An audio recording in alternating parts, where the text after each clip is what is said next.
Hello दोस्तों, स्वागत है हमारी वीडियो पर। तो आज हम आपको बताने जा रहे हैं गंधराज के प्लांट्स के बारे में।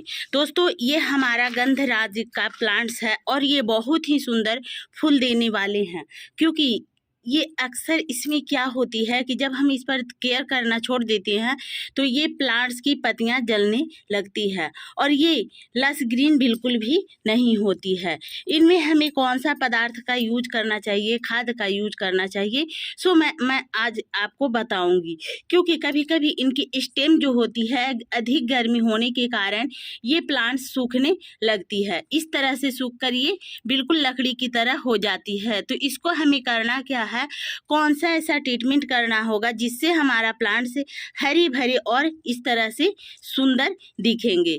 दोस्तों, ये प्लांट जो है हमारा, सो देखिए इस तरह के इनकी पत्तियां यहाँ पर जल रही है। ये बरसात के मंथ में इन भी ये जल जाती है, लेकिन आप इनके केयर करना भूल जाते हो, क्योंकि इनमें कलियां देखिए इस तरह से निकल आ रही है और ये फ्लावर बिल्कुल भी नहीं दे रही है और ये पौधे में मरोड़िया भी रोग पकड़ ली है। ये जिस तरह से बढ़ना चाहिए उस तरह से बिल्कुल भी नहीं बढ़ रही है।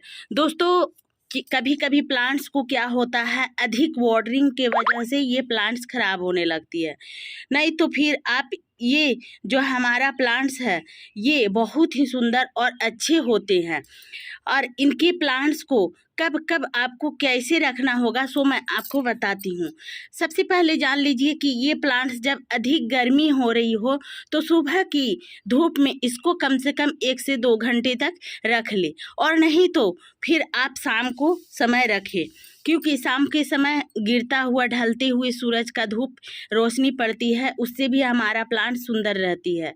और अगर हम दिन भर के लिए अगर इसको धूप में छोड़ देते हैं तो ये इनकी पत्तियां बिल्कुल इस तरह से सूख जाएगी, जल जाएगी। जैसे कि यहाँ पर हमारा प्लांट्स के आधा पत्तियां जली हुई है और ये कुछ पत्तियां इस तरह से चमकदार हैं, लेकिन इसको हमें और भी रूट को बचाना होगा। नहीं अगर हम बचाएंगे तो बिल्कुल भी हमारा प्लांट्स इस तरह से सूख जाएगी। जैसे कि यहाँ पर हमारा सूख चुकी है।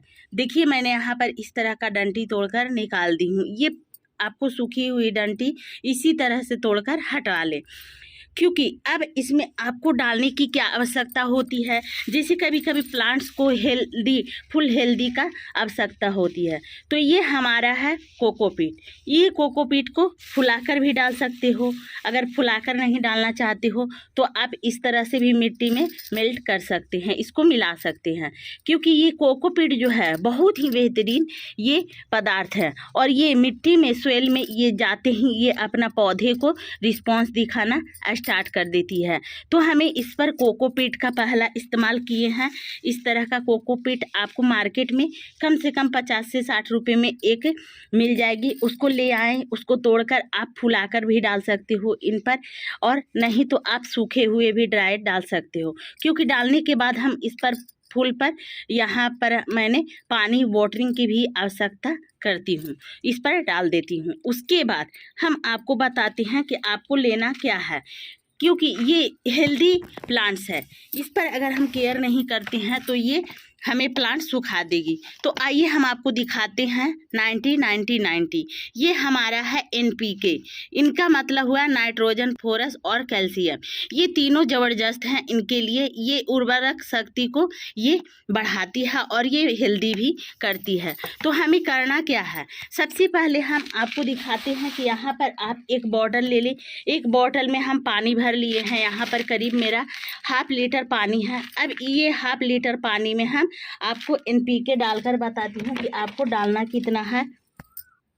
1/2 लीटर पानी में हम NPK को यहाँ पर डाल दे रहे हैं। इस तरह से आप भी डाल दें। तो मैंने यहाँ पर डाल दी हूँ। अब इसको आपको करना क्या है, इसको आप ढक्कन बंद कर लें। ढक्कन बंद करने के बाद आप इसको स्प्रे कर सकते हैं। इस तरह से हम ढक्कन को बंद कर लिए। अगर आपके पास स्प्रे वाली बॉटल है तो आप उससे काम कर लीजिए, और अगर नहीं है तो आप डब्बे की मदद से भी काम कर सकते हैं। उसके बाद दोस्तों क्या है कि हम यहाँ पर इस प्लांट्स के पास छिड़काव करने के बाद फिर इसमें हमें डालना होता है। जैसे कि हम इस पर क्योंकि इस पर वाटरिंग करना होता है, तो हम आपको दिखाते हैं कि किस तरह से आप अपने प्लांट्स पर इस तरह से वाटरिंग कर ले, क्योंकि इस तरह से हमारी पत्ती को ये झड़ने या सूखने या जलने से धूप की मौसम में ये बचा सकती है। तो मैंने यहाँ पर देखिए इस तरह से सारी पत्तियाँ पर इनके छिड़काव कर दे रहे हैं। इसी तरह से आपको भी छिड़काव करना होगा, और हम इसमें डायरेक्टली नहीं डाल पाती हैं। उसके बाद हम आपको एक बात और मैं बताना चाह रही हूँ, क्योंकि अगर मिट्टी इस तरह से मॉइस्चर है इसमें बनी है तो आप इसमें वाटरिंग अवश्य करें। लेकिन अगर सुबह के समय आप वाटरिंग करते हो तो शाम में बिल्कुल भी नहीं करें, क्योंकि ये सुबह की समय वाटरिंग ही इसके लिए काफ़ी है, और ये रामबाण की भी काम करती है। इनकी मिट्टी हमारा देखिए किस तरह से मॉइस्ट बनी हुई है। इसी तरह से आप अपने प्लांट्स के गर्मियों में मिट्टी और इनकी गमले की मिट्टियाँ को भिगाते रहिए, लेकिन समय से ज़्यादा वाटरिंग की भी आवश्यकता बिल्कुल भी नहीं है। तो दोस्तों इसी तरह से हमारा मिट्टी देखिए किस तरह से मॉइस्चर बनी हुई है, और ये बहुत ही सुंदर और अच्छे प्लांट्स भी देखने के लगते हैं। इनके फ्लावर बिल्कुल आपका बेली की तरह इस तरह से हमारा फ्लावर खिली हुई रहती है। ये जैसे कि हम आपको दिखाते हैं कि ये हमारा फूल जो है ये बेली का फूल है। इसी तरह से गंधराज का भी हमारा फ्लावर होती है। तो दोस्तों आप केयर करना सीखो और ये अपने प्लांट्स को धूप से बचाना सीखो, तो आपका प्लांट्स बहुत ही हेल्दी और ये फूल देने वाला प्लांट्स होगी। तो दोस्तों हमारा जानकारी वीडियो आपको कैसा लगा? यदि अच्छा लगा तो आप मेरी वीडियो को कर देना लाइक और चैनल को कर देना सब्सक्राइब दोस्तों।